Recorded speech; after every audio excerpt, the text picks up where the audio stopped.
কিন্তু আমরা নির্বাচনের পর, সরকার গঠনের পর কি দেখতে পাচ্ছি?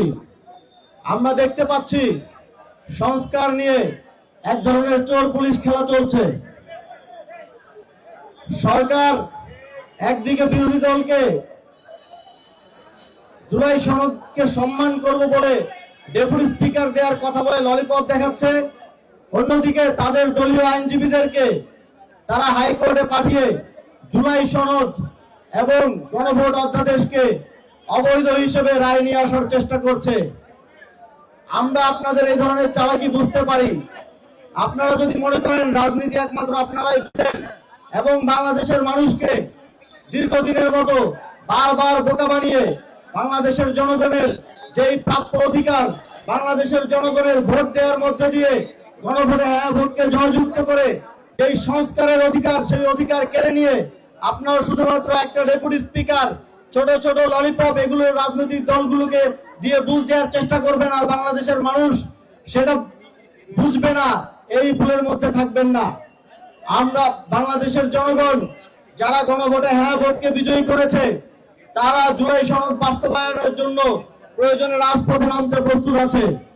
আমাদের সহযোদ্ধারা যারা সংসদে গিয়েছেন, তারা সংসদে তাদের আওয়াজ তুলবেন। তারা আমাদের প্রতিনিধি হিসেবে সেখানে সংস্কার বাস্তবায়নের জন্য, এদেশের মানুষের অধিকার বাস্তবায়নের জন্য আওয়াজ তুলবেন এবং আমরাও রাজপথে প্রস্তুত থাকব। যদি আমরা দেখি জুলাই সনদ বাস্তবায়নের ক্ষেত্রে এই ধরনের পায়তারা চলমান রয়েছে, তাহলে আমরা সারা বাংলাদেশে রাজপথে নামার জন্য প্রস্তুত হয়ে থাকব। কুমিল্লার জনগণ, আপনারা প্রস্তুত আছেন না? আমাদের ভাইরা জীবন দিয়ে কুমিল্লায় প্রায় 40 জনের মতো আমাদের ভাই শহীদ হয়ে যেই জুলাই গণঅভ্যুত্থান এনে দিয়েছে, যেই নতুন স্বাধীনতা এনে দিয়েছে, যেই জুলাই সনদ এনে দিয়েছে, সেই সনদ বাস্তবায়নের জন্য, রক্ষার জন্য আবার রাজপথে নামতে হলে আপনারা নামার জন্য প্রস্তুত আছেন না? আমরা সবসময় প্রস্তুত আছি। জুলাই গণঅভ্যুত্থানে এই কুমিল্লার বাড়িতে সর্বপ্রথম হামলা করা হয়েছিল। হামলা করার পর এই কুমিল্লার ভাইয়েরা সর্বপ্রথম 11 জুলাই তারা রুখে দাঁড়িয়েছিল এবং আপনারাই সর্বপ্রথম সেদিন সারা রাত এইখানে মহাসড়ক অবরোধ করে রেখেছিলেন এবং আপনাদের এই সাহস সারা দেশে ছড়িয়ে পড়েছিল এবং জুলাই গণঅভ্যুত্থানের রূপ নিয়েছিল। বাংলাদেশ সেই সময়টা ভুলে যায় নাই। আবারও যদি সেই সময় আসে, আবারও যদি জুলাইকে হত্যা করার, জুলাই সনদকে হত্যা করার কোনো পায়তারা করা হয়, কুমিল্লায় আমাদেরকে পথ দেখাবে ইনশাআল্লাহ।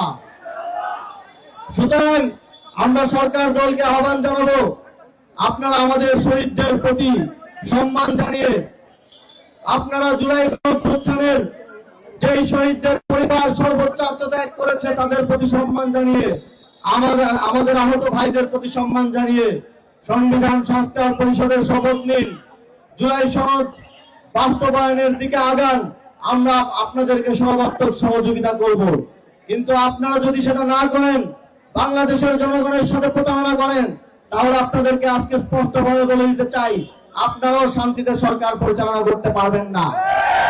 যদি আপনারা শান্তিতে সরকার পরিচালনা করতে চান, বাংলাদেশের মানুষকে সাথে নিয়ে, বাংলাদেশের মানুষের যেই সংস্কারের প্রতি ম্যান্ডেট, সেই ম্যান্ডেটকে মেনে নিয়ে, প্রতারণার আশ্রয় না নিয়ে সামনের দিকে সবাইকে সাথে নিয়ে এগিয়ে নিয়ে যেতে হবে এবং সেক্ষেত্রে আপনারা, আমরা সবাই মিলে তাদেরকে সহযোগিতা করব। যদি তা না হয়, তাহলে আমাদেরকে ভিন্ন পথ, রাজপথ বেছে নিতে হতে পারে। আপনাদের সকলকে ধন্যবাদ জানিয়ে এবং আগামীর দিনে জাতীয় নাগরিক পার্টির সাথে থাকার জন্য আহ্বান জানিয়ে, আগামীর যেই লড়াই, সেই লড়াইয়ে আমাদের কাঁধে কাঁধ মিলিয়ে আপনারা আমাদের সাথে লড়াই করবেন, সেই প্রত্যাশা ব্যক্ত করে আমার বক্তব্য শেষ করছি। ইনকিলাব জিন্দাবাদ, জাতীয় নাগরিক পার্টি এনসিপি জিন্দাবাদ। আসসালামু আলাইকুম।